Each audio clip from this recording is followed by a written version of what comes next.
정신 좀 이게 다 너 차려. 때문이야! 이 파렴치한 아유. 년아.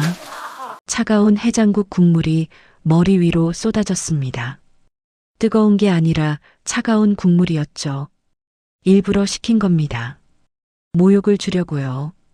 국물은 머리카락을 타고 목덜미로 흘러내렸고 양파와 콩나물이 어깨 위에서 미끄러졌습니다. 주변 사람들은 킥킥거리며 웃었고 누군가는 휴대폰을 꺼내 사진을 찍었습니다. 저를 이렇게 만든 여자 시어머니 박명자는 팔짱을 끼고 승리의 미소를 짓고 있었죠. 꼴 좋다. 내 딸년도 똑같은 꼴 당할 거야. 옆에 선 딸 정윤이의 손이 가늘게 떨렸습니다. 저는 그 손을 꼭 잡았습니다. 참아야 했어요. 아직은요. 바로 그 순간 로펌 회의실 문이 열리며 변호사 한 명이 들어섰습니다. 부산에서 소문난 대형 로펌 대표 변호사였죠. 그 남자는 서류를 펼치다가 저와 눈이 마주쳤고 순간 얼굴이 하얗게 질렸습니다. 다음 순간 그는 바닥에 무릎을 꿇었습니다. 사모님, 어째 이런 꼴로 계십니까? 과연 그 변호사는 왜 제 앞에서 무너져 내린 걸까요? 지금부터 숨겨온 정체가 드러나는 처절하고도 완벽한 복수극이 시작됩니다. 여러분의 따뜻한 구독과 좋아요를 기다립니다. 새벽 3시 휴대폰 알람이 울리기 전에 눈이 떠졌습니다. 45년간 단 하루도 빠뜨린 적 없는 습관이었죠. 69살 김복래. 저는 부산 항구 근처에서 24시간 해장국집을 운영하는 사람이었습니다. 새벽 3시면 사골 육수를 확인했고 4시면 선지를 손질했고 5시면 콩나물과 양파를 썰었습니다. 손등은 뜨거운 국물에 댄 자국투성이었고 손가락 마디마디는 설거지로 거칠어져 있었죠. 침대에서 일어나 거실로 나왔을 때 부엌에서 불빛이 새어나왔습니다. 딸 이정윤이 벌써 일어나 밥을 짓고 있었어요. 34살 결혼 6년 차인 그 아이는 언제나 저보다 먼저 일어나 준비를 했습니다. 엄마, 또 일찍 일어나셨네. 제가 다 할게요. 정윤이가 환하게 웃으며 말했습니다. 착한 딸이었죠. 아침마다 저를 위해 밥을 짓고 저녁이면 발 마사지를 해주고 주말에는 같이 시장도 가고 영화도 봤습니다. 결혼 전에는 유통회사에서 일했던 그 아이는 시집 가면서 일도 그만두고 집안일만 했어요. 아니야, 정윤아. 나도 잠이 안 와서. 같이 하자. 저는 부엌으로 들어가 묵껍질을 벗기기 시작했습니다. 정윤이는 옆에서 미역을 불리며 웃었죠. 그런데 그날 아침 이상한 기분이 들었습니다. 설명할 수 없는 불안감 같은 거였어요. 아침 식사 후 정윤이가 시댁에 인사가러 나갔을 때 저는 방으로 돌아가 서랍을 열었습니다. 비상금으로 모아둔 500만 원이 들어있어야 할 봉투가 텅 비어 있었죠. 심장이 철렁 내려앉았습니다. 이상하네. 분명 여기 넣어뒀는데. 저는 서랍을 다시 뒤졌습니다. 하지만 돈은 어디에도 없었어요. 혹시 제가 다른 곳에 숨겨뒀나 싶어 옷장도 뒤지고 책장도 뒤졌지만 허사였습니다. 그날 오후 우편함을 확인하다가 신용카드 연체 고지서를 발견했습니다. 제 이름으로 발급된 카드였는데 저는 신용카드를 만든 적이 없었죠. 고지서에는 200만 원이 연체되어 있다고 적혀 있었습니다. 명품 쇼핑몰, 온라인 패션몰, 고급 레스토랑. 제가 한 번도 가본 적 없는 곳들의 결제 내역이 빼곡했어요. 손이 떨렸습니다. 45년 동안 해장국 한 그릇 5천 원으로 시작해서 상가 건물 2채를 마련한 제가 명품 가방에 300만 원을 쓸 리가 없었죠.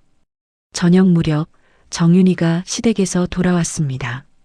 얼굴이 창백했어요. 눈가에는 눈물 자국이 말라 있었고 손목에는 붉은 멍이 들어 있었습니다. 정윤아, 무슨 일 있었어? 아니에요, 엄마. 그냥 넘어져서. 정윤이는 고개를 돌렸습니다. 하지만 저는 알았습니다. 시댁에서 무슨 일이 있었다는 걸요. 그 아이의 떨리는 목소리, 피하는 눈빛, 움츠러든 어깨가 모든 걸 말해주고 있었습니다. 밤이 되어 사위 최민석이 전화를 걸어왔습니다. 장모님, 제가 잠깐 뵐 수 있을까요? 무슨 일인데? 급한 일이 있어서요. 내일 아침에 댁으로 찾아뵙겠습니다. 전화를 끊고 나서도 불안한 마음은 가시지 않았습니다. 민석이는 중견 물류회사 대표였죠. 부산에서 제법 이름이 알려진 회사였습니다. 결혼할 때만 해도 괜찮은 사람이라고 생각했었는데 요즘 들어 뭔가 이상했습니다. 다음 날 아침 민석이가 찾아왔습니다. 양복을 말끔하게 차려입고 명함을 꺼내 보여주며 웃었죠. 장모님, 저희 회사가 요즘 좀 크게 확장하고 있거든요. 그런데 잠깐 자금이 묶여서요. 무슨 말이니? 3억만 빌려주실 수 있을까요? 한 달이면 됩니다. 이자도 드릴게요. 3억? 제가 평생 모은 돈의 절반이었습니다. 저는 민석이를 가만히 바라봤습니다. 그의 눈빛에는 초조함이 묻어 있었고 손가락은 가늘게 떨리고 있었어요. 민석아, 그 돈이 정말 회사 확장 자금이니? 물론이죠, 장모님. 제가 거짓말하겠습니까? 저는 잠시 망설였습니다. 그러다 천천히 고개를 끄덕였죠. 알았어. 그런데 조건이 있어. 뭔데요? 공증을 받아야 해. 그리고 차용증에 도장을 찍어야 하고. 민석이는 잠깐 망설이더니 고개를 끄덕였습니다. 물론이죠. 그게 당연하죠. 며칠 후 공증 사무실에서 만났습니다. 저는 일부러 겁먹은 노인처럼 연기했죠. 손을 떨며 서류를 펼치고 돋보기를 꺼내 천천히 읽었습니다. 이게 뭐라고 쓰여 있는 거니? 그냥 차용증이에요, 장모님. 3억 원 빌리고 한 달 뒤에 갚는다는 내용입니다. 민석이는 대충 설명했습니다. 하지만 그 서류에는 특별한 조항이 숨겨져 있었죠. 바로 제가 직접 넣은 조항이었습니다. 이자 지연 시 기한이익 상실, 불이행 시 회사 지분 51% 담보. 민석이는 서류를 대충 읽고 도장을 찍었습니다. 그리고 웃으며 말했죠. 장모님, 정말 감사합니다. 한 달 뒤에 꼭 갚을게요. 저는 고개를 끄덕이며 봉투를 건넸습니다. 현금 3억 원이 든 봉투였죠. 민석이는 봉투를 받아들고 황급히 나갔습니다. 공증 사무실을 나서며 저는 하늘을 올려다봤습니다. 구름 한 점 없이 맑은 하늘이었죠. 그런데 가슴속에서는 폭풍이 몰아치고 있었습니다. 그날 밤 해장국집 지하 창고로 내려갔습니다. 아무도 모르는 공간이었죠. 거기에는 금고가 하나 있었고 그 안에는 서류들이 가득 들어 있었습니다. 상가 건물 2채의 등기부등본, 물류창고 부지의 소유권 증서, 그리고 오늘 공증받은 차용증 사본. 저는 서류들을 천천히 정리하며 중얼거렸습니다. 이제 시작이야. 창고 벽에는 오래된 사진 한 장이 붙어 있었습니다. 20년 전 항구에서 찍은 사진이었죠. 젊은 시절의 제 모습, 단골 손님들과 함께 웃고 있는 사진. 그중 한 명은 지금은 은퇴한 세관 수사관 한도식이었습니다. 40년 단골이었던 분이죠. 사진을 쓰다듬으며 저는 희미하게 미소 지었습니다. 그리고 천천히 계단을 올라와 다시 주방으로 돌아갔습니다. 새벽 4시 첫 손님이 들어왔습니다. 화물차 기사였죠. 아줌마, 해장국 하나. 알았어. 저는 크게 소리치며 국물을 퍼담았습니다. 뜨거운 김이 모락모락 피어올랐고 선지와 콩나물이 그릇 가득 담겼죠. 손님은 국물을 한 숟가락 떠먹고는 엄지를 치켜 세웠습니다. 역시 여기가 최고야. 저는 웃으며 고개를 끄덕였습니다. 그리고 주방 구석에 놓인 달력을 바라봤죠. 오늘부터 한 달을 센 날짜에 빨간 동그라미가 쳐져 있었습니다. 한 달 뒤, 그날이 오면 모든 게 시작될 겁니다. 한 달이 흘렀습니다. 그 사이 민석이에게서는 아무런 연락이 없었죠. 전화를 해도 받지 않았고 문자를 보내도 답장이 없었습니다. 저는 일부러 재촉하지 않았습니다. 기다리는 게 더 효과적이라는 걸 알았거든요. 그런데 정윤이의 상태가 점점 이상해졌습니다. 아침마다 구역질을 했고 밥을 거의 먹지 못했습니다. 얼굴은 창백했고 눈가에는 다크서클이 짙게 내려앉았죠. 정윤아, 병원 가봐야 하는 거 아니니? 괜찮아요, 엄마. 그냥 피곤해서 그래요. 정윤이는 웃으려 했지만 그 웃음은 금방 무너졌습니다. 눈물이 주르르 흘러내렸죠. 엄마, 저 어떡하죠? 무슨 일인데, 정윤아? 정윤이는 떨리는 손으로 가방에서 서류 뭉치를 꺼냈습니다. 회사 서류였죠. 그런데 자세히 보니 이상했습니다. 이게 뭐니? 시어머니가 회사 서류라고 했어요. 그냥 도장만 찍으면 된다고. 제가 서류를 펼쳐보는 순간 온몸에 소름이 돋았습니다. 그건 회사 서류가 아니었습니다. 횡령 서류였죠. 회사 자금 5억 원을 정윤이가 빼돌렸다는 내용이었습니다. 정윤아, 이거 언제 도장 찍었어? 지난주에요. 시어머니가 보약이라고 차를 주셨는데 그거 마시고 나니까 머리가 멍했어요. 그때 도장을. 저는 이를 악물었습니다. 박명자, 그 여자가 계획적으로 정윤이를 함정에 빠뜨린 겁니다. 보약이라며 신경안정제 성분이 든 약을 먹이고 판단력이 흐려진 상태에서 서류에 도장을 받은 거죠. 엄마, 저 이제 어떡해요? 민석 오빠가 그러는데 이혼 도장 찍으면 고소 안 한대요. 정윤이는 무너져 내렸습니다. 바닥에 주저앉아 흐느껴 울었죠. 저는 딸을 꼭 껴안았습니다. 떨리는 어깨를 쓰다듬으며 천천히 말했습니다. 정윤아, 엄마 말 들어. 아무 도장도 찍지 마. 알았지? 하지만 엄마, 아무것도 하지 마. 엄마가 다 해결할게. 그날 밤 저는 오래된 전화번호부를 꺼냈습니다. 거기서 한 번호를 찾아 전화를 걸었죠. 여보세요? 도식이 형, 접니다. 복내. 전화 너머로 반가운 목소리가 들려왔습니다. 아이고, 복내야. 얼마만이냐? 목소리 듣기 정말 오래됐네. 한도식 61살. 전직 세관 수사관 출신으로 40년 동안 제 해장국집 단골이었던 분입니다. 은퇴 후에는 민간조사 일을 하고 있었죠. 형, 부탁 하나만 들어줄 수 있겠습니까? 무슨 일인데? 저는 천천히 상황을 설명했습니다. 민석이의 차용증, 정윤이의 횡령 서류, 박명자의 계략까지. 한도식은 조용히 듣더니 낮은 목소리로 말했습니다. 복내야, 이거 보통 일이 아닌데? 압니다, 형. 그래서 형한테 부탁하는 겁니다. 알았어. 내가 한번 파봐야겠다. 며칠 후 한도식이 해장국집으로 찾아왔습니다. 손에는 두툼한 파일이 들려 있었죠. 우리는 지하 창고로 내려갔습니다.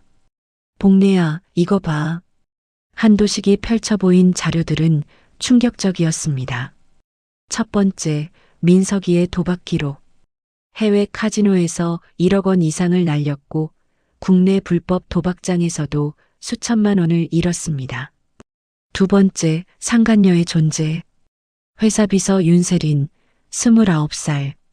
민석이와 2년째 불륜 관계를 유지하고 있었고 최근 임신까지 한 상태였습니다. 세 번째, 법인카드 사용 내역. 외제차 리스, 오피스텔 전세, 명품 구매, 고급 호텔 비용까지 모두 회사 돈으로 결제했죠. 네 번째, 이중 회계장부.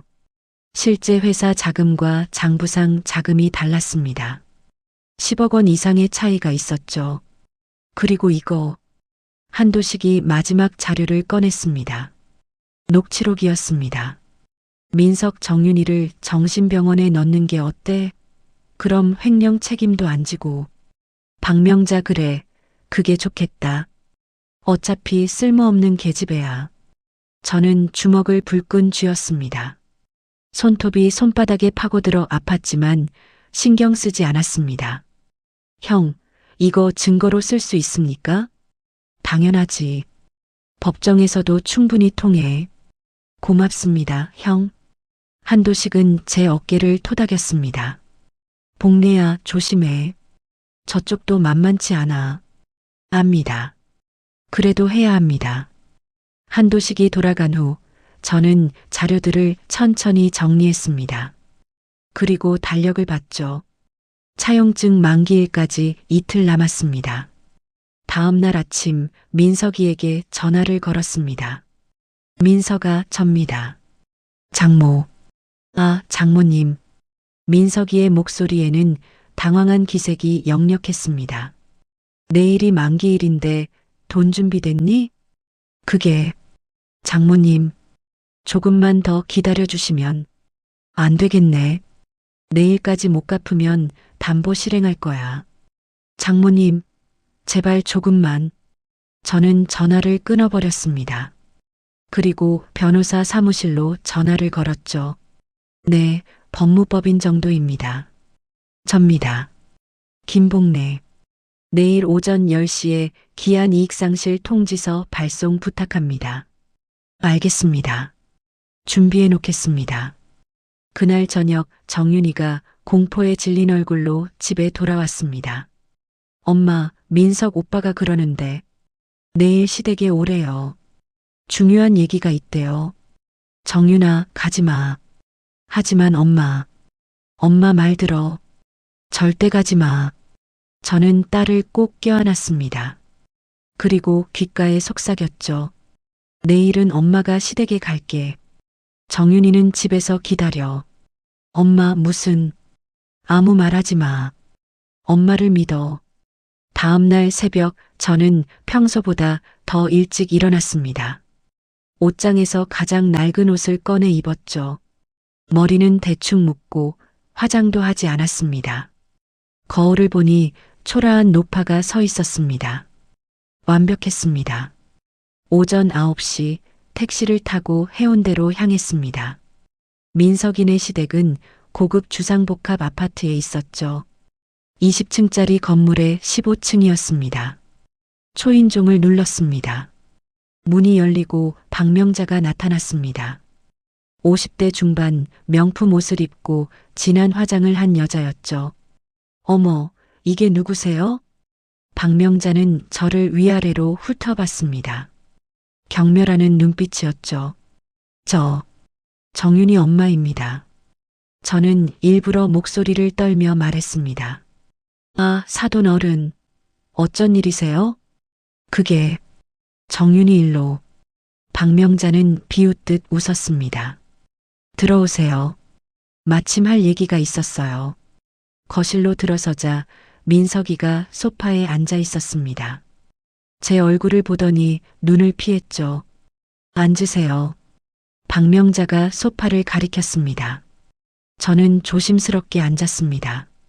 사돈 어른, 정윤이 일은 정말 유감이에요. 무슨 횡령이요. 회사 돈 5억을 빼돌렸더라고요. 참 어이가 없어서. 박명자는 태연하게 말했습니다. 마치 남의 일처럼요. 그건 정윤이가 한 게 아닙니다. 증거가 있는데요. 도장도 찍혀 있고. 저는 무릎을 꿇었습니다. 대리석 바닥이 차갑게 느껴졌죠. 제발 정윤이를 용서해 주십시오. 박명자는 킥킥 웃었습니다. 용서요? 5억을 횡령했는데? 제가 갚겠습니다. 갚아요? 뭘로? 저는 고개를 숙였습니다. 그리고 가방에서 통장을 꺼냈죠. 이게 제가 가진 전부입니다. 박명자가 통장을 낚아챘습니다. 잔고를 확인하더니 코웃음을 쳤죠. 고작 200만 원? 이걸로 5억을 갚겠다고? 그때였습니다. 소파 옆 테이블 위에 산부인과 초음파 사진이 놓여 있는 게 보였습니다. 그리고 아기 옷이 든 쇼핑백도요. 모든 게 확실해졌습니다. 저는 더 크게 울었습니다. 연기였지만 마음속 분노는 진짜였죠. 제발 정윤이만은 정신병원에 보내지 말아 주십시오. 제가 바닥에 이마를 대고 빌자 박명자는 더욱 크게 웃었습니다. 정신병원? 아, 그 얘기 들으셨구나. 그래요. 정윤이는 정신이 온전치 않으니까 병원에 가야죠. 아닙니다. 정윤이는 멀쩡합니다. 멀쩡한 사람이 회사 돈을 훔쳐요? 그건 정신병이죠. 민석이가 옆에서 거들었습니다. 장모님, 저희도 어쩔 수 없어요. 법적으로 처리해야 하니까.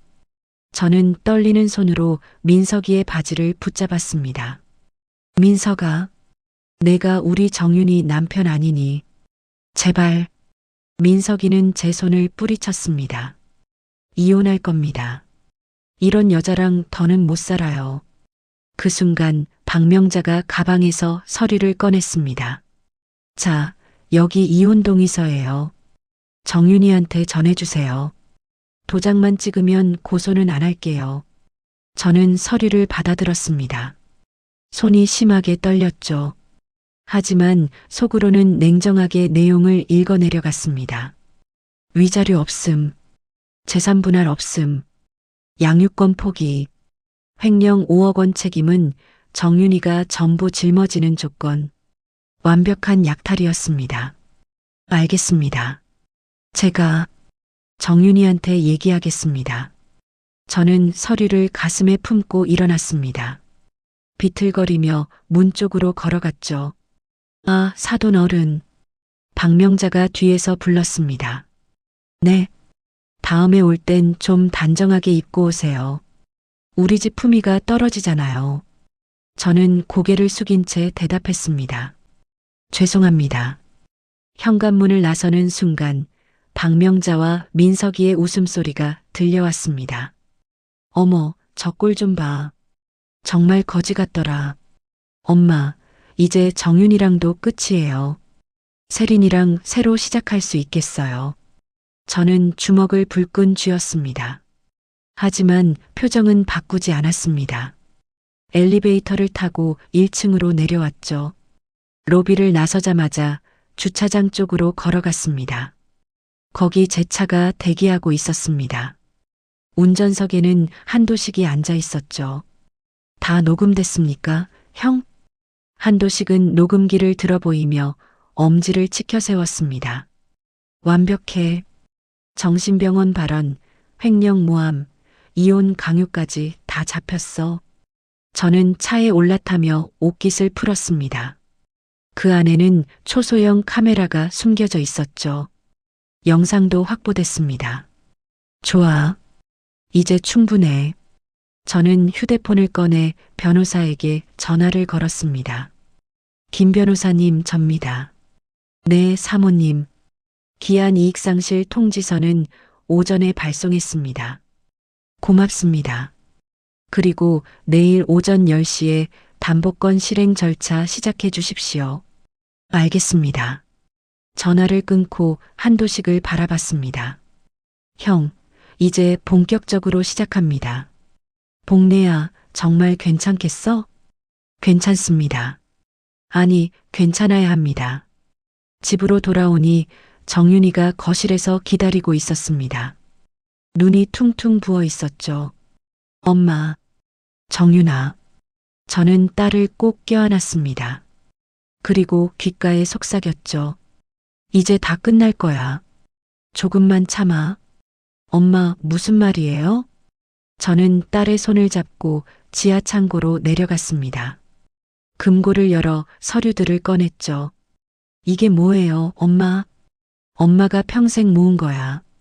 상가 건물 2채, 물류창고 부지, 그리고 저는 차용증을 꺼내 보여줬습니다. 민석이네 회사 지분 51%. 정윤이는 눈이 커졌습니다. 이게 어떻게? 민석이가 엄마한테 3억을 빌렸어.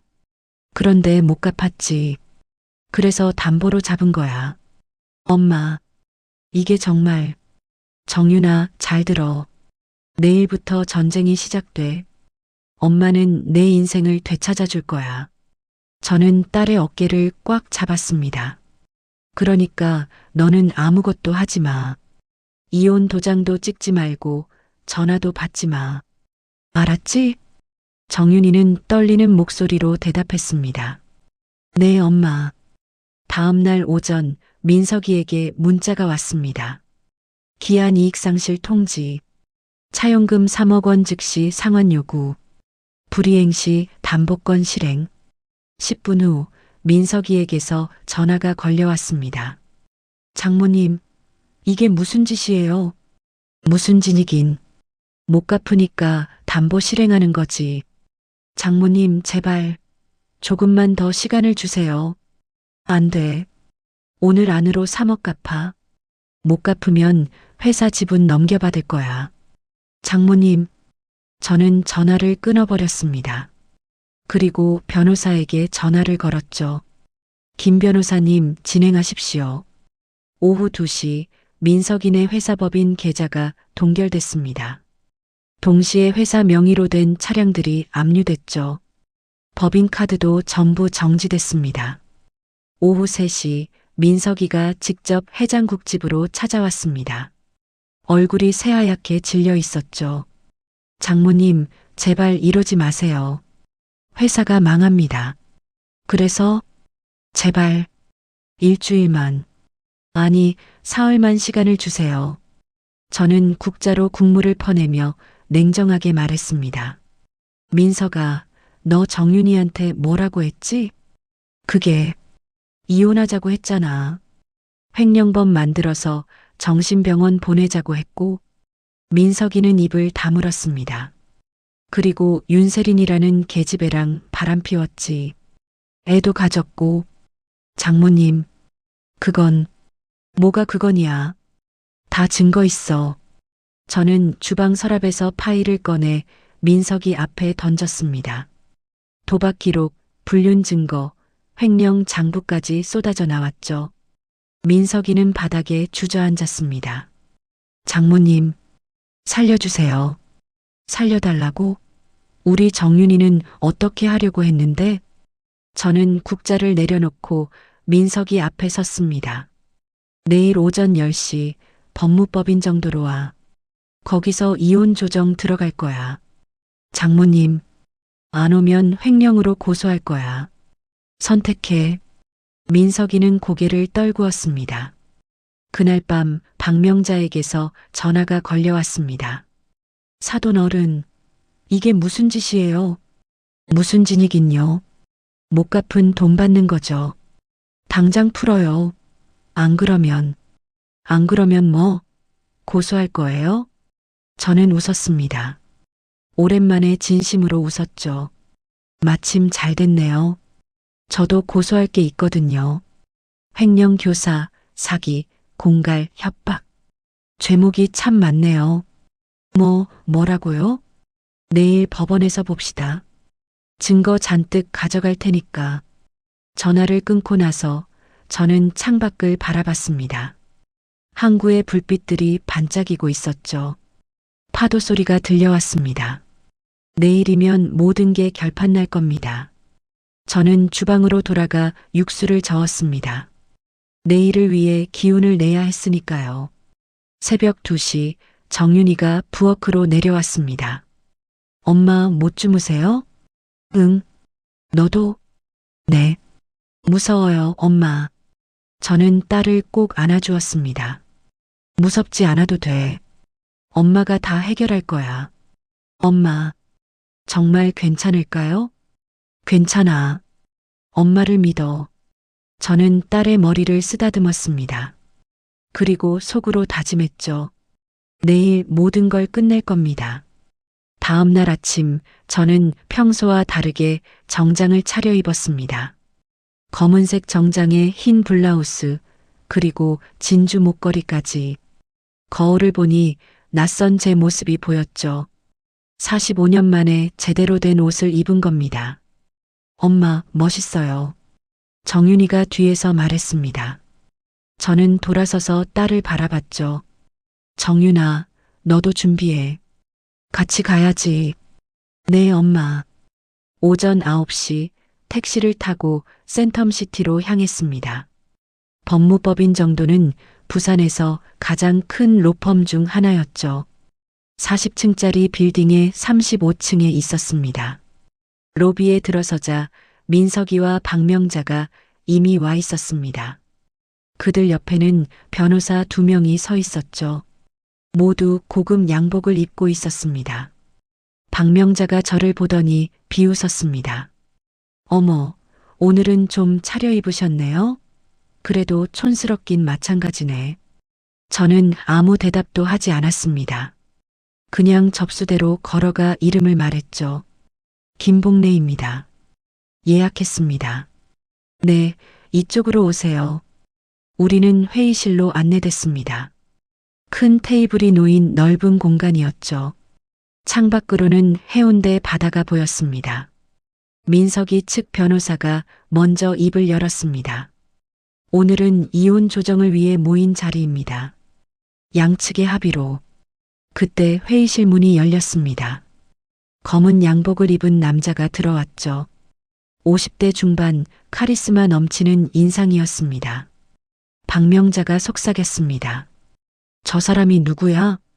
법무법인 정도 대표 변호사 김정우입니다. 김정우 변호사는 부산에서 전설로 불리는 사람이었습니다.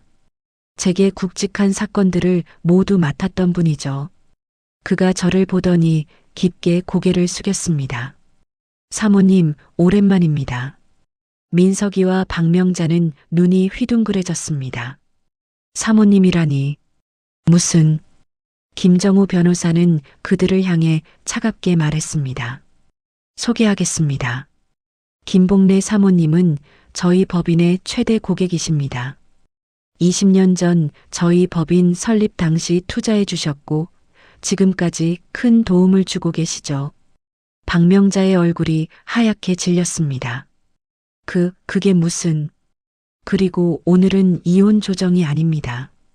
김정우 변호사는 서류 뭉치를 테이블 위에 내려놓았습니다.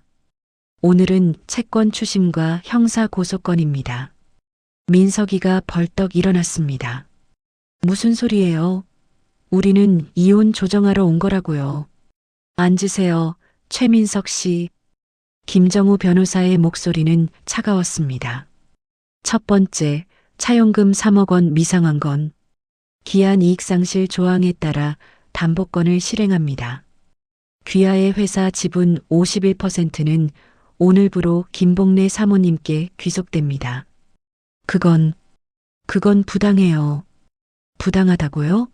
차용증에 귀하가 직접 도장을 찍었습니다. 공증도 받았고요. 김정우 변호사는 차용증 사본을 민석이 앞에 던졌습니다. 두 번째, 횡령 및 배임건. 귀하는 회사 자금 12억 원을 개인 용도로 사용했습니다. 도박, 불륜, 명품 구매 등이죠. 뭐라고요? 증거가 있습니다. 김정우 변호사는 파일을 열었습니다. 도박장 CCTV 사진, 카지노 출입 기록, 법인카드 사용 내역이 쏟아져 나왔죠. 그리고 윤세린 씨와의 불륜 관계. 회사 돈으로 오피스텔을 전세 내고 외제차를 리스했습니다. 이것도 횡령이죠. 민석이는 의자에 주저앉았습니다. 박명자가 소리쳤습니다. 거짓말이에요. 우리 며느리가 횡령했다고요. 5억을 훔쳤어요. 김정우 변호사는 박명자를 향해 고개를 돌렸습니다. 박명자 씨, 귀하도 공범입니다. 뭐라고요? 귀하는 이정윤 씨를 속여 횡령 서류에 도장을 받았습니다. 신경안정제를 먹여 판단력을 흐리게 한 후에요. 이것은 사기죄와 공갈죄에 해당합니다. 그건 증거가 있습니다. 또 다른 파일이 열렸습니다. 약국에서 구입한 신경안정제 영수증, 박명자와 민석이의 통화 녹취록이었죠. 박명자 정윤이한테 약 먹였어. 이제 도장 받으면 돼. 민석 잘하셨어요, 엄마. 이제 정신병원에 넣으면 끝이네요. 녹취록이 회의실에 울려 퍼졌습니다. 박명자는 얼굴이 새파랗게 질렸죠. 이건 불법 녹음이에요. 적법한 녹음입니다. 당사자인 김복래 사모님께서 직접 녹음하셨으니까요.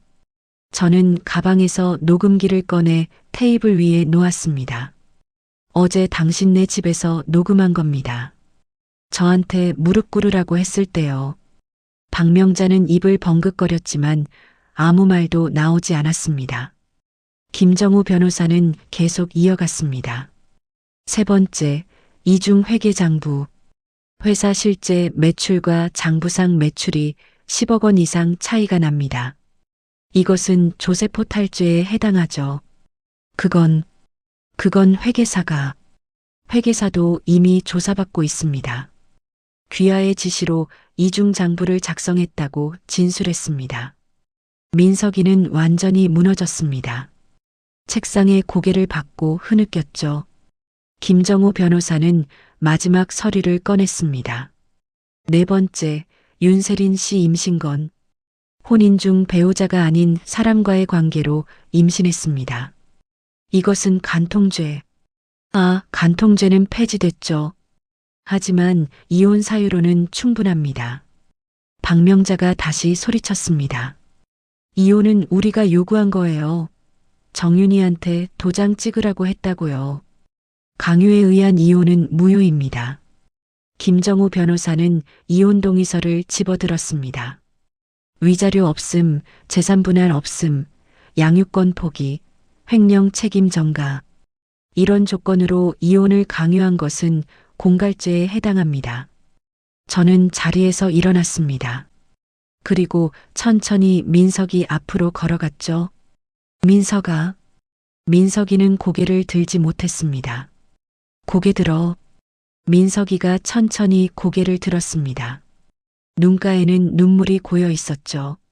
너 우리 정윤이한테 뭐라고 했지? 장모님, 정신병원에 넣겠다고 했잖아. 횡령범 만들어서 감옥에 보내겠다고 했고. 죄송합니다. 죄송하다고? 그걸로 끝이야? 저는 민석이의 멱살을 잡았습니다. 69살 노파의 힘이라고는 믿기지 않을 만큼 강한 힘이었죠. 우리 딸이 얼마나 무서웠겠어. 얼마나 힘들었겠어. 넌 그걸 생각이나 해봤어? 장모님, 살려주세요. 민석이는 바닥에 무릎을 꿇었습니다. 마치 어제 제가 했던 것처럼요. 제발 용서해 주세요. 저는 민석이를 내려다봤습니다. 그리고 차갑게 말했죠. 용서? 그런 거 없어. 김정우 변호사가 마지막 서류를 내밀었습니다. 최민석 씨, 박명자 씨, 두 분은 오늘부로 횡령, 배임 사기, 공갈, 조세포탈 혐의로 고소됩니다. 경찰서에서 조사받으실 겁니다. 안 돼요. 안 돼. 박명자가 저에게 달려들었습니다. 하지만 김정우 변호사가 막아섰죠. 김복래 사모님께 손대지 마십시오. 그것도 폭행죄입니다. 박명자는 그 자리에 주저앉아 울기 시작했습니다. 저는 정윤이의 손을 잡았습니다. 정윤아, 이제 끝났어. 정윤이는 눈물을 흘리며 고개를 끄덕였습니다. 우리는 회의실을 나섰습니다. 뒤에서 민석이와 박명자의 울음소리가 들려왔지만 저는 뒤돌아보지 않았습니다. 엘리베이터를 타고 1층으로 내려오는 동안 정윤이가 말했습니다. 엄마, 정말 괜찮아요? 괜찮아. 이제 시작이야. 시작이요? 저는 미소 지었습니다. 응. 내 인생을 되찾는 시작. 회의실을 나선 지 이틀 후 민석이와 박명자는 경찰서로 소환됐습니다. 횡령, 배임, 사기, 공갈 혐의였죠. 뉴스에도 나왔습니다. 부산의 중견 물류회사 대표가 회사 자금 12억 원을 횡령했다는 내용이었습니다. 저는 해장국집에서 뉴스를 보며 국물을 저었습니다. 새벽 4시 단골 화물차 기사가 들어왔죠.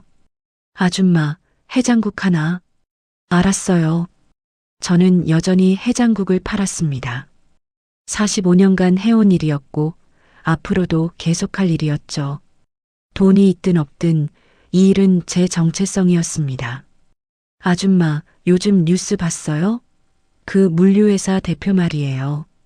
봤어요. 큰일 났더라고요. 맞아요. 회사 돈을 도박으로 다 날렸대요. 참 한심한 인간이죠. 저는 고개를 끄덕이며 국을 내왔습니다.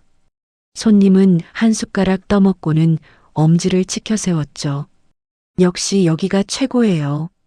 손님이 나간 후 한도식이 해장국집으로 들어왔습니다. 복내야, 소식 들었어? 무슨 소식이요, 형? 민석이 구속됐어. 증거가 너무 확실해서 도망칠 염려가 있다고 판단했대. 그래요? 저는 담담하게 대답했습니다. 박명자도 공범으로 조사받고 있고 윤세리는 그 계집애는 버림받았어. 민석이가 모른다고 발뺌했거든. 불쌍하긴 하네요. 불쌍하긴. 자업자득이지. 한도식은 해장국을 주문하며 앉았습니다. 그나저나 복내야, 회사는 어쩔 거야? 정상화시킬 겁니다. 어떻게? 전문 경영인을 영입할 거예요. 제가 직접 경영할 순 없으니까. 저는 주방에서 국을 퍼내며 말했습니다. 그리고 정윤이를 물류기획팀에 취업시킬 겁니다. 일을 배워야죠. 정윤이가 할 수 있을까? 할 수 있어요. 그 아이는 똑똑해요. 결혼 전에 유통회사에서 일했었거든요. 한도식은 고개를 끄덕였습니다. 그래, 내가 알아서 하겠지. 며칠 후 저는 회사를 방문했습니다. 민석이가 운영하던 물류회사였죠. 3층짜리 건물에 직원이 50명쯤 됐습니다. 회의실에 직원들을 모았습니다. 모두들 불안한 표정이었죠. 여러분, 처음 뵙겠습니다. 저는 김복래입니다. 저는 정장을 입고 서 있었습니다. 오늘부로 이 회사의 최대 주주가 됐습니다. 지분 51%를 보유하고 있죠. 직원들이 웅성거렸습니다. 전 대표님은 어떻게 되는 겁니까? 한 직원이 조심스럽게 물었습니다. 최민석 전 대표는 현재 구속 상태입니다. 횡령과 배임 혐의로요. 직원들은 숨을 죽였습니다. 하지만 여러분은 걱정하지 않으셔도 됩니다. 회사는 정상 운영될 겁니다. 누가 경영하실 건데요? 전문 경영인을 영입할 겁니다. 저는 물류업을 잘 모르니까요. 저는 옆에 서 있던 남자를 소개했습니다. 소개하겠습니다. 새로운 대표이사 강철민 대표님입니다. 강철민은 50대 중반의 남자였습니다. 대기업 물류 부문에서 20년간 일한 전문가였죠. 안녕하십니까? 강철민입니다. 앞으로 잘 부탁드립니다. 강철민은 직원들에게 인사했습니다. 저는 이 회사를 정상화시키는 게 목표입니다. 횡령된 돈을 회수하고 건전한 경영으로 돌아가겠습니다. 직원들은 박수를 쳤습니다. 희망이 보이는 듯 했죠. 회의가 끝난 후 저는 정윤이를 불렀습니다. 정윤아, 이리 와봐. 네, 엄마. 오늘부터 너 여기서 일할 거야. 네, 엄마, 저는 물류기획팀에 배치될 거야. 처음부터 배워. 정윤이는 불안한 표정을 지었습니다. 엄마, 저 할 수 있을까요? 할 수 있어. 너 결혼 전에 유통회사에서 일했잖아.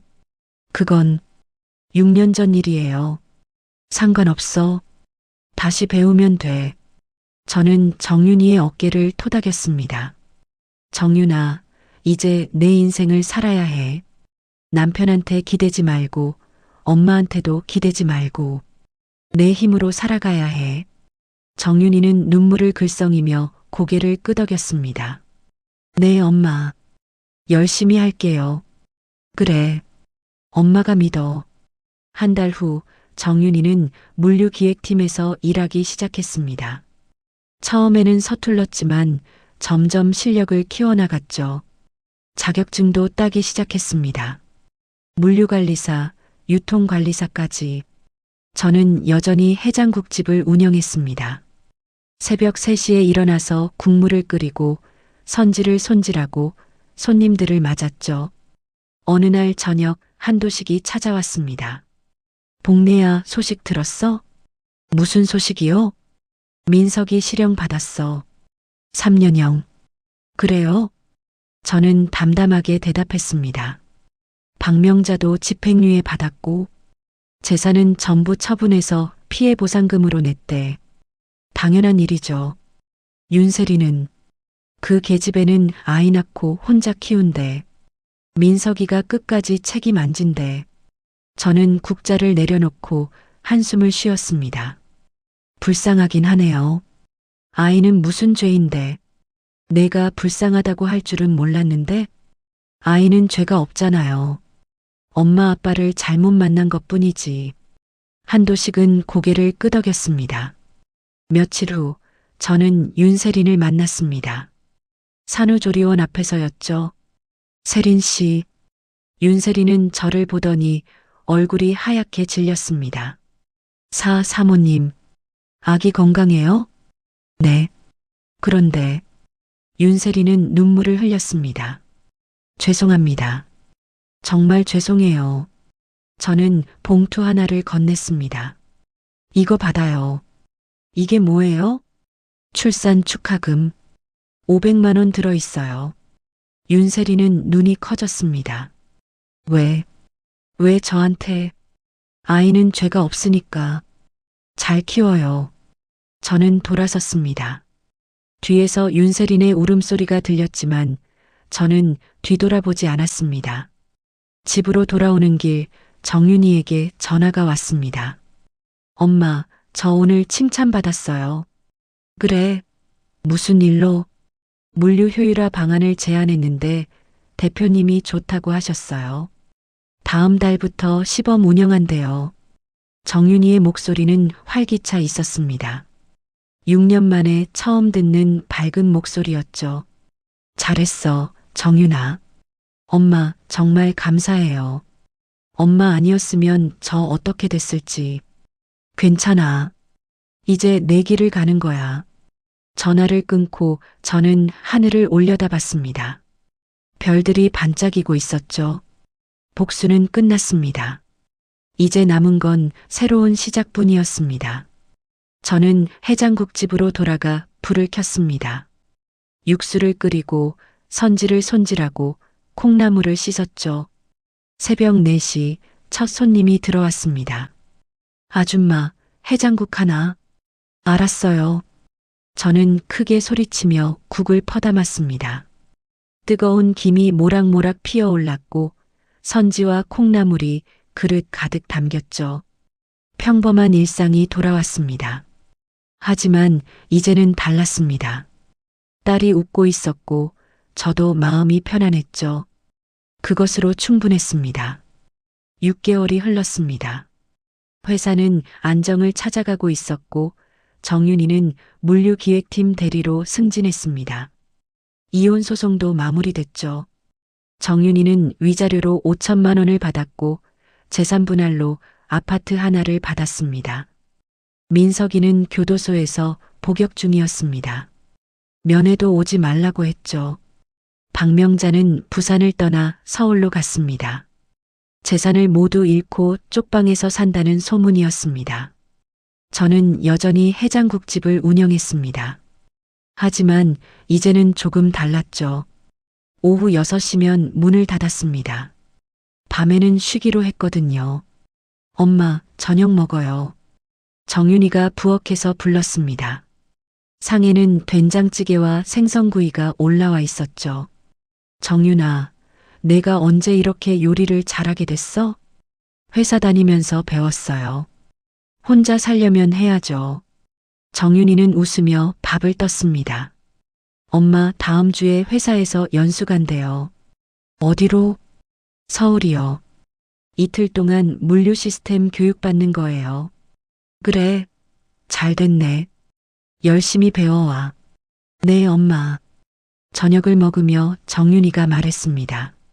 엄마, 저 요즘 생각이 많아요. 무슨 생각? 제 인생이요. 6년 동안 남편만 바라보고 살았잖아요. 시댁 눈치만 보고. 정윤이는 젓가락을 내려놓았습니다. 근데 이제 보니까 그게 진짜 제 인생이 아니었던 것 같아요. 맞아. 이제는 제가 하고 싶은 일을 하고 제가 원하는 삶을 살고 싶어요. 저는 딸의 손을 잡았습니다. 그래야지. 그게 진짜 내 인생이야. 엄마, 감사해요. 엄마 아니었으면 저 정말 어떻게 됐을지 몰라요. 괜찮아. 엄마는 당연한 일한 거야.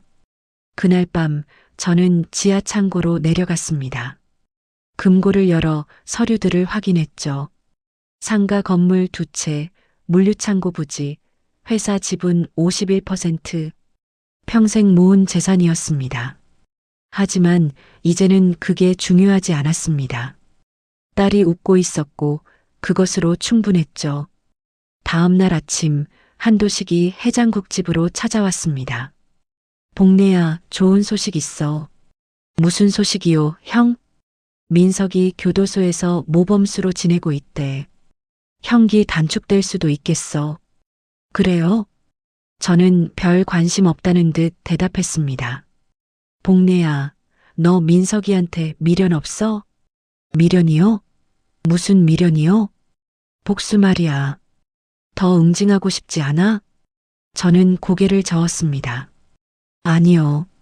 이제 충분해요. 진짜? 네. 저는 민석이를 망가뜨리려고 한 게 아니에요. 정윤이를 구하려고 한 거죠. 한도식은 고개를 끄덕였습니다. 그래, 내 말이 맞아. 복수가 목적이 아니었지. 제 목적은 딸의 인생을 되찾아주는 거였어요. 그리고 그건 성공했죠. 저는 국자로 국물을 저으며 말했습니다. 민석이가 감옥에서 반성하고 나온다면 그것도 좋은 일 아니겠어요? 한도식은 해장국을 한 숟가락 떠먹으며 웃었습니다.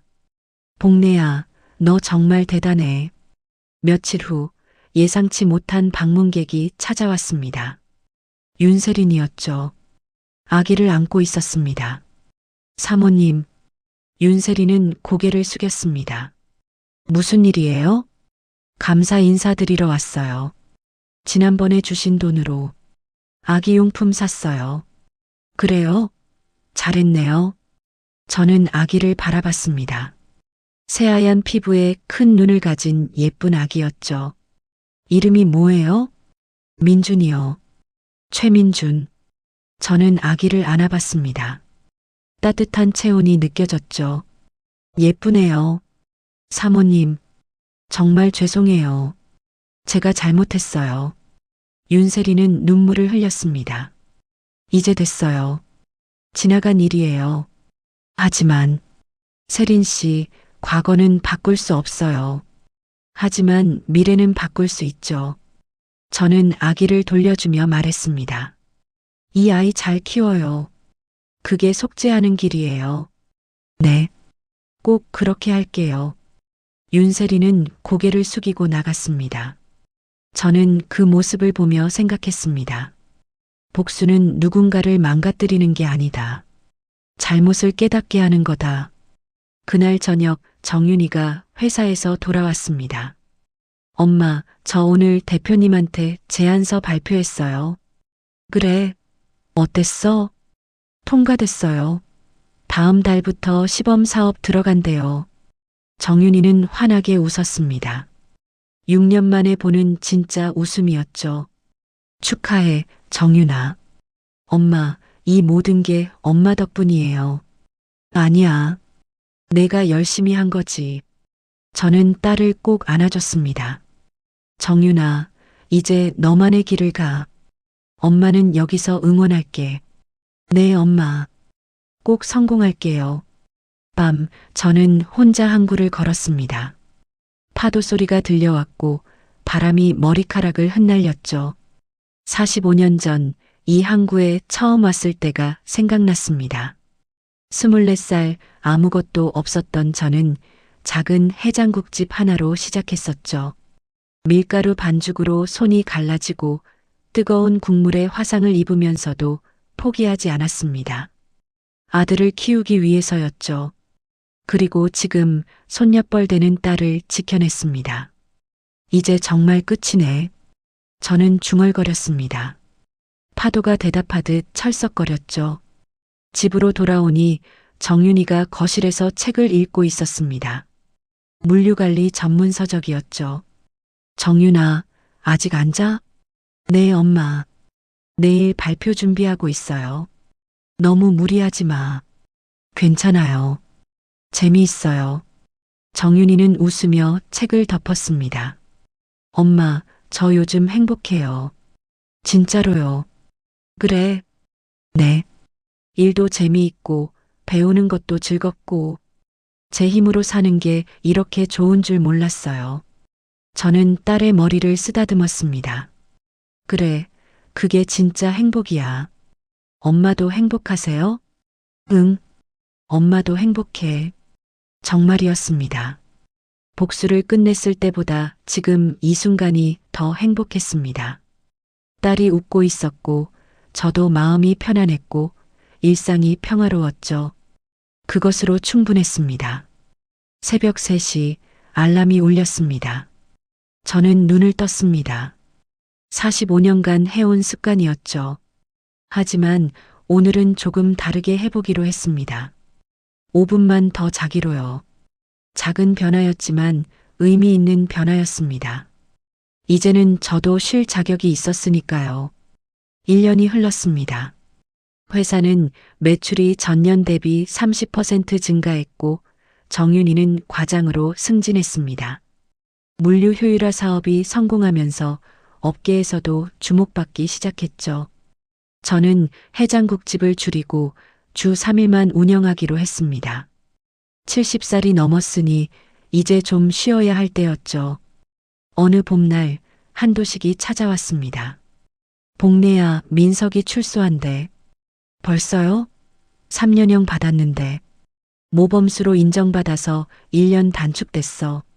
다음 주에 나온대. 저는 국자를 내려놓고 생각에 잠겼습니다. 정윤이는 알아요? 아직 모를걸. 내가 먼저 너한테 얘기하려고. 고맙습니다, 형. 그날 저녁 정윤이에게 말했습니다. 정윤아, 민석이 다음 주에 출소한대. 정윤이는 숟가락을 내려놓았습니다. 얼굴에 복잡한 감정이 스쳤죠. 그래요. 어떻게 할 거야? 만날 거야? 정윤이는 고개를 저었습니다. 아니요. 만날 이유가 없어요. 그래. 네. 이미 끝난 사람이에요. 제 인생에서요.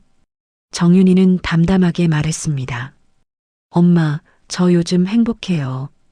일도 잘 되고 사람들도 인정해주고 과거로 돌아가고 싶지 않아요. 잘 생각했어. 저는 딸의 손을 잡았습니다. 과거는 과거야. 이제 앞만 보고 가면 돼. 일주일 후 민석이가 출소했습니다. 하지만 저희는 만나지 않았습니다. 민석이도 연락하지 않았죠. 한도식에게 들으니 민석이는 부산을 떠나 대구로 갔다고 했습니다. 작은 물류 창고에서 일용직으로 일하고 있다더군요. 그 사람도 반성했나 봐. 한도식이 말했습니다. 그래야죠. 감옥에서 2년 있으면서 뭔가 깨달았겠죠. 저는 담담하게 대답했습니다. 석 달 후 예상치 못한 편지가 왔습니다. 민석이가 보낸 편지였죠. 장모님께 저는 지금 대구에서 작은 일을 하며 살고 있습니다. 교도소에서 2년 동안 많은 것을 생각했습니다. 제가 얼마나 큰 잘못을 저질렀는지 정윤이와 장모님께 얼마나 큰 상처를 드렸는지 깨달았습니다. 용서를 구할 자격도 없습니다. 다만 진심으로 사죄드립니다. 정윤이가 잘 지내고 있다는 소식을 들었습니다. 정말 다행입니다. 저는 이제 제 잘못을 속죄하며 살겠습니다. 건강하십시오. 최민석 올림. 저는 편지를 접었습니다. 정윤이에게 보여줄까 하다가 그만뒀습니다. 굳이 과거를 들춰낼 필요는 없었죠. 그날 밤 저는 편지를 태워버렸습니다. 제가 되어 날아가는 것을 보며 중얼거렸습니다. 이제 정말 끝이네. 한편 회사는 계속 성장했습니다. 정윤이의 제안으로 시작한 친환경 물류 시스템이 큰 호응을 얻었죠. 대기업들이 협력을 제안해왔고 매출은 배로 늘었습니다. 어느 날 강철민 대표가 저를 찾아왔습니다. 사모님, 말씀드릴 게 있습니다. 무슨 일이십니까? 대기업에서 인수 제안이 들어왔습니다. 인수요? 네. 저희 회사 시스템에 관심이 많습니다. 100억 원을 제시했습니다. 100억 원. 엄청난 돈이었습니다. 어떻게 하시겠습니까, 사모님? 저는 잠시 생각했습니다. 그리고 고개를 저었죠. 거절하십시오. 왜요? 이 회사는 파는 게 목적이 아닙니다. 정윤이가 일하는 곳이거든요. 강철민 대표는 미소 지었습니다. 알겠습니다, 사모님. 그날 저녁 정윤이에게 말했습니다. 정윤아, 회사 인수 제안 들어왔었어. 네. 그래서요? 거절했어. 왜요, 엄마? 100억 원이면 엄청난 돈인데. 돈보다 중요한 게 있어. 저는 딸을 바라봤습니다. 내가 일할 곳이 더 중요하지. 정윤이는 눈물을 글썽였습니다. 엄마, 괜찮아. 엄마는 돈 충분히 있어. 이제는 내가 성장하는 게 더 중요해.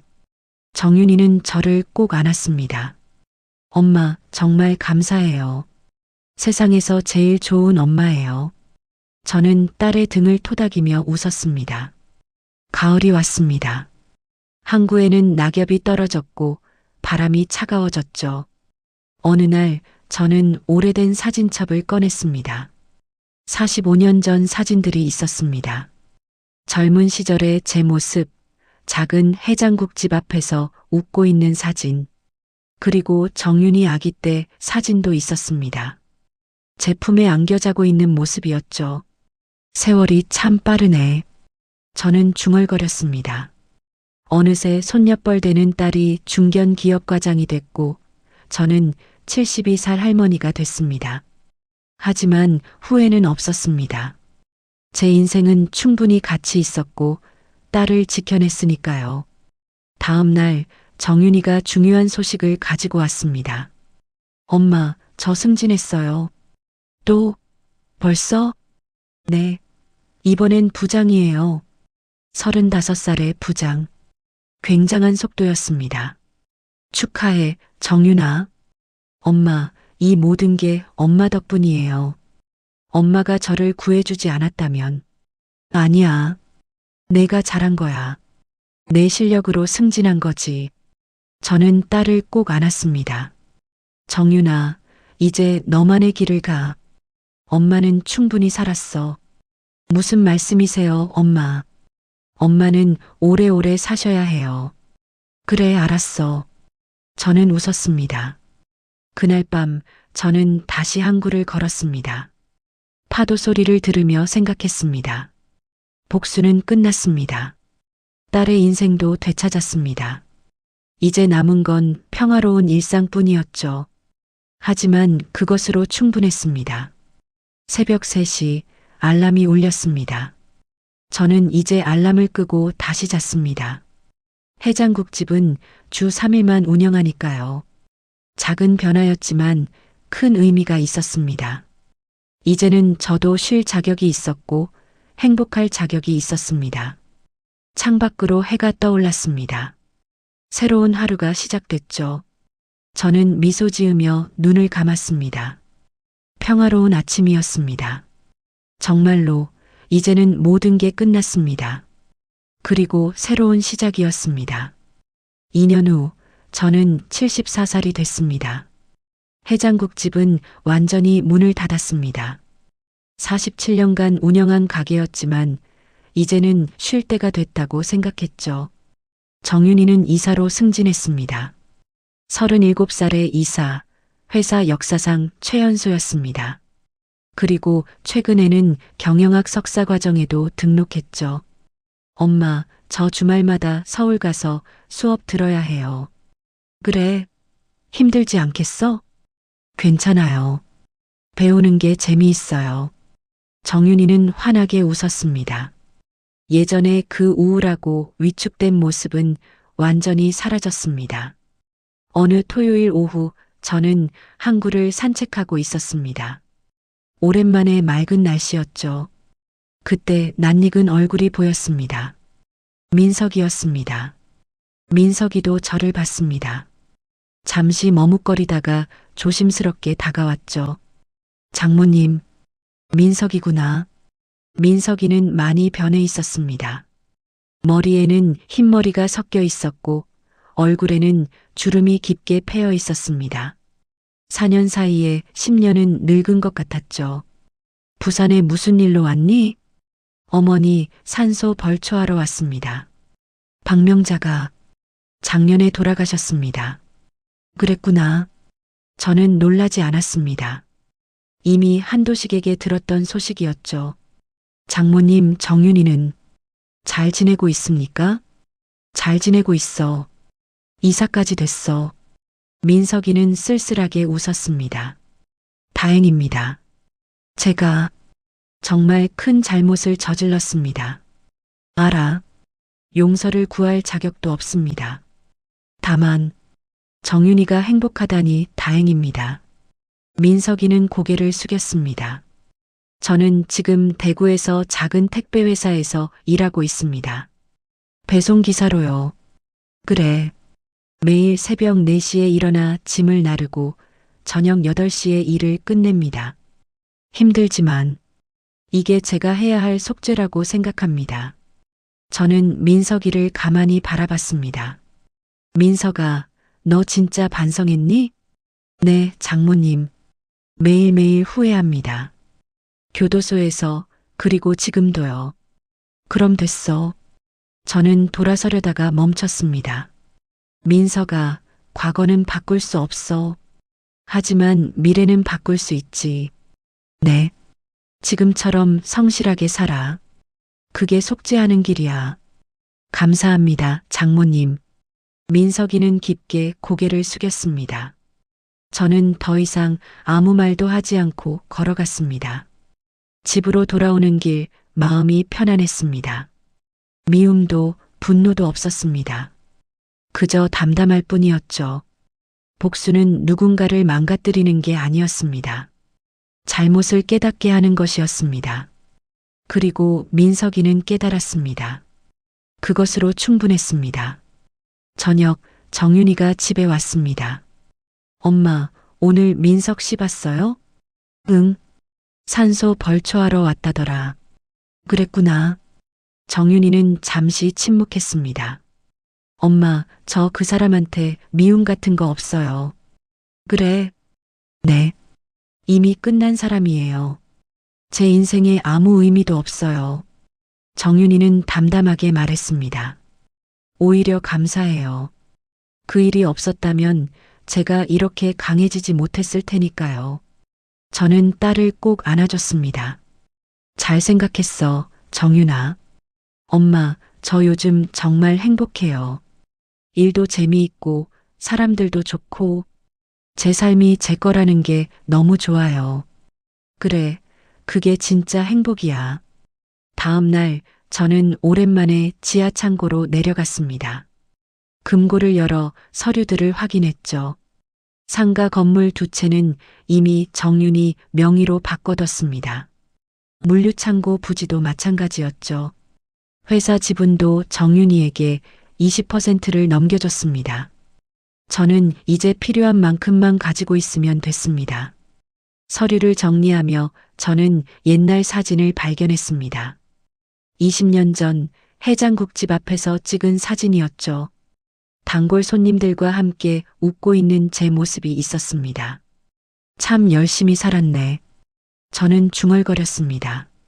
47년간 단 하루도 쉬지 않고 해장국을 끓였습니다. 손이 갈라지고 화상을 입으면서도 포기하지 않았죠. 그리고 그 결과 딸을 지켜낼 수 있었습니다. 후회는 없었습니다. 한 달 후 회사에서 창립 10년 기념식이 열렸습니다. 저도 초대받았죠. 김봉래 대주주님, 축사 부탁드립니다. 강철민 대표가 말했습니다. 저는 단상에 올라갔습니다. 100여 명의 직원들이 저를 바라봤습니다. 여러분, 안녕하십니까? 김봉래입니다. 제 목소리가 회장에 울려 퍼졌습니다. 저는 47년간 항구에서 해장국집을 운영했습니다. 새벽 3시에 일어나 국을 끓이고 밤 12시에 문을 닫았습니다. 직원들은 조용히 들었습니다. 그렇게 모은 돈으로 이 회사를 지키게 됐습니다. 하지만 제가 이 회사를 산 건 돈 때문이 아닙니다. 저는 정윤이를 바라봤습니다. 제 딸을 지키기 위해서였습니다. 그리고 여러분의 일자리를 지키기 위해서였죠. 박수가 터져 나왔습니다. 앞으로도 이 회사가 잘 되길 바랍니다. 여러분 모두가 행복하길 바랍니다. 저는 고개를 숙였습니다. 박수 소리가 더 커졌죠. 기념식이 끝난 후 정윤이가 다가왔습니다. 엄마, 멋있었어요. 그래. 네. 엄마는 정말 대단한 사람이에요. 저는 웃었습니다. 아니야.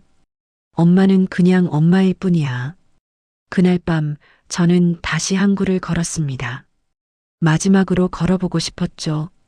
파도가 철썩거렸고 바람이 불었습니다. 별들이 반짝이고 있었습니다. 이제 정말 끝이네. 저는 중얼거렸습니다. 47년간의 여정이 끝났습니다. 복수도 증오도 분노도 모두 끝났습니다. 남은 건 평화뿐이었습니다. 집으로 돌아오니 정윤이가 거실에서 책을 읽고 있었습니다. 엄마, 산책 다녀오셨어요? 응. 바람 쐬고 왔어. 엄마, 오늘 대표님이 그러시는데 내년에 저 상무로 승진시켜 주신대요. 정말? 축하해. 엄마 덕분이에요. 엄마가 아니었으면.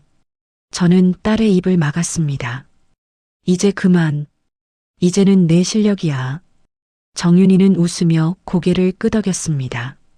그날 밤 저는 깊은 잠에 들었습니다.